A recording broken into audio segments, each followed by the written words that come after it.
Hi friend, কেমন আছো তোমরা? আশা করি ভালো আছো। আমিও খুব ভালো আছি। আজকে আমি তোমাদের সাথে শেয়ার করব আলু বেগুন দিয়ে খোকা ইলিশের পাতলা ঝোল। খুবই সাধারণ একটা রেসিপি, তৈরি করা খুবই সহজ আর খেতে হয় দুর্দান্ত। ছোট্ট একটা টিপস ফলো করলে বেগুনের কালার চেঞ্জ হবে না, একই রকম থেকে যাবে। তো চলো বেশি কথা না বাড়িয়ে তোমাদের সাথে এই রেসিপিটা শেয়ার করে নিই। যারা আমার চ্যানেলে নতুন আছো তাদেরকে অনুরোধ করছি এই চ্যানেলটিকে সাবস্ক্রাইব করার জন্য, আর পুরো ভিডিওটা দেখার জন্য সকল বন্ধুদের অনুরোধ করছি। এই রেসিপি তৈরির জন্য আমি নিয়েছি 3টি খোকা ইলিশ মাছ। ভালো করে পরিষ্কার করে ধুয়ে জল ঝরিয়ে নিয়েছি। এখন আমি দিয়ে দিলাম স্বাদ মতো লবণ আর হলুদ গুঁড়ো।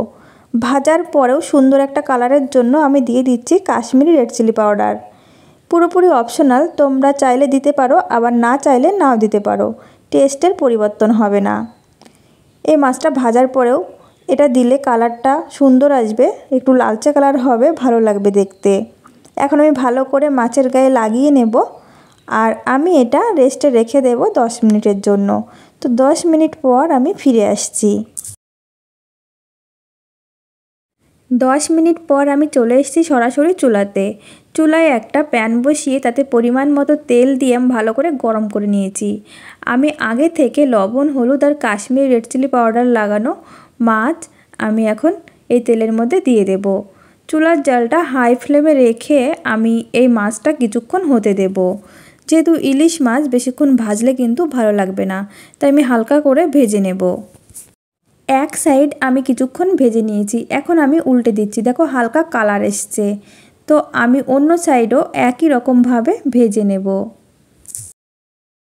মাছ আমি 2 সাইড উল্টে পাল্টে ভেজে নিয়েছি। দেখো হালকা করেই ভাজবে, তবেই কিন্তু টেস্টটা ভালো লাগবে। খুব বেশি কড়া করে ভাজলে ভালো লাগবে না। এখন আমি তুলে নিচ্ছি। একটু সাবধানে তুলবে, তা না হলে এই মাছগুলো খুব নরম হয়, ভেঙে যেতে পারে। এখন আমি রান্নাটা শুরু করব। তার জন্য একটা কড়াই বসিয়ে দিয়েছি চুলায়। এখন চুলার জালটা হাই ফ্লেমে রেখে আমি দিয়ে দিচ্ছি পরিমাণ মতো সরষের তেল। তেল আমি খুব ভালো করে গরম করে নেব।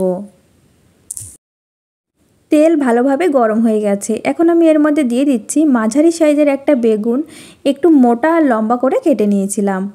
এখন দিয়ে দিচ্ছি পরিমাণ মতো হলুদ গুঁড়ো। আমি লবণ দেব না, হলুদ দিয়েই মাত্র 2 মিনিট আমি এই বেগুনটা ভেজে নেব। এর বেশি ভাজলে বেগুনের কালার চেঞ্জ হয়ে যাবে। এই ছোট্ট টিপস ফলো করলে বেগুনের কালার কিন্তু চেঞ্জ হবে না। বেগুন আমি ভেজে নিয়েছি, এখন আমি তুলে নেব।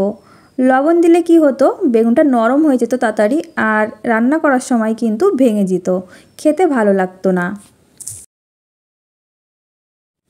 বেগুন আমি তুলে নিয়েছি। এখন ওই তেলের মধ্যে দিয়ে দিচ্ছি কিছুটা কালো জিরে, আর দিয়ে দিচ্ছি 4টে চেরা কাঁচা লঙ্কা। লঙ্কার পরিমাণটা তোমরা তোমাদের টেস্ট মতো দেবে। এখন দিয়ে দিচ্ছি মাঝারি সাইজের একটা আলু, আমি একটু লম্বা করে কেটে নিয়েছি। দিয়ে দিলাম স্বাদ মতো লবণ, আর দিয়ে দেব হলুদ গুঁড়ো। ভালো করে মিশিয়ে নেব, আর আমি এটা ঢাকা দিয়ে কিছুক্ষণ ভেজে নেব। ঢাকা দিয়ে ভাজলে কি হবে, আলু কিন্তু খুব তাড়াতাড়ি সিদ্ধ হয়ে যাবে, আর রান্না করতেও সুবিধা হবে।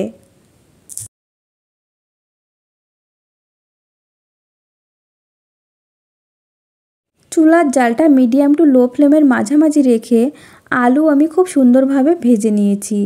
এর মধ্যে 2বার ঢাকনা খুলে নেড়েও দিয়েছিলাম। তোমরা দেখেই বুঝতে পারছো আলু কতটা সুন্দরভাবে ভাজা হয়েছে। এখন দিয়ে দিচ্ছি হাফ চা চামচ জিরে গুঁড়ো, আর কালারের জন্য দিচ্ছি কাশ্মীরি রেড চিলি পাউডার, খুবই সামান্য। এটা দিলে তরকারির কালারটা কিন্তু খুব ভালো আসবে। ভালো করে মিশিয়ে দেব, আর এই মশলা থেকে যখন সুন্দর একটা গন্ধ আসবে তখন আমি দিয়ে দেব আগে থেকে ভেজে রাখা বেগুন। বেগুন দেওয়ার পরে বেশিক্ষণ কিন্তু ভাজা যাবে না, তাহলে বেগুনের কালারটা চেঞ্জ হয়ে যাবে। এরপর আমি দিয়ে দেব গরম জল। অবশ্যই চেষ্টা করবে গরম জল দেওয়ার, এতে করে তরকারির টেস্টটা কিন্তু খুব ভালো আসবে। যতটা ঝোল বা গ্রেভি রাখবে সেই পরিমাণ বুঝেই কিন্তু জলটা দেবে। আমি একটু বেশি করেই দেব, কারণ আমি পাতলা ঝোল তৈরি করছি।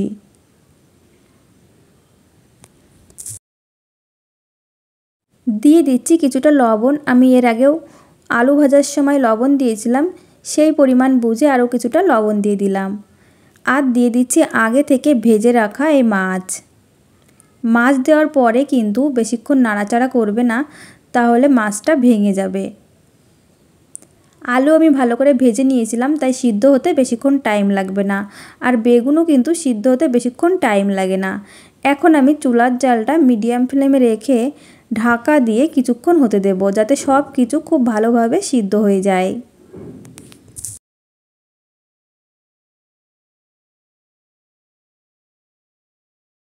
কিছুক্ষণ রান্না করে নেওয়ার পর আমি ঢাকনা খুলে নিচ্ছি। এর মধ্যে একবার ঢাকনা খুলে আমি এই মাছগুলো উল্টে পাল্টে দিয়েছিলাম, যাতে সব দিক থেকে খুব ভালোভাবে মাছের মধ্যে ঝোলটা ঢুকে যায় আর খেতেও ভালো লাগে। দিয়ে দিলাম সামান্য পরিমাণে চিনি। এই চিনি দিলে কিন্তু মিষ্টি হবে না, টেস্টের ব্যালেন্সটা ঠিক রাখবে, খেতে ভালো লাগবে। সব কিছু খুব সুন্দরভাবে সিদ্ধ হয়ে গেছে। এখন আমি চুলার জালটা বন্ধ করে দেব আর ঢাকা দিয়ে 5 মিনিট এই অবস্থাতেই রেখে দেব। তো 5 মিনিট পর আমি তোমাদের দেখাচ্ছি।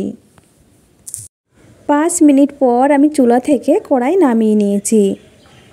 তৈরি হয়ে গেছে আলু বেগুন দিয়ে খোকা ইলিশের পাতলা ঝোল।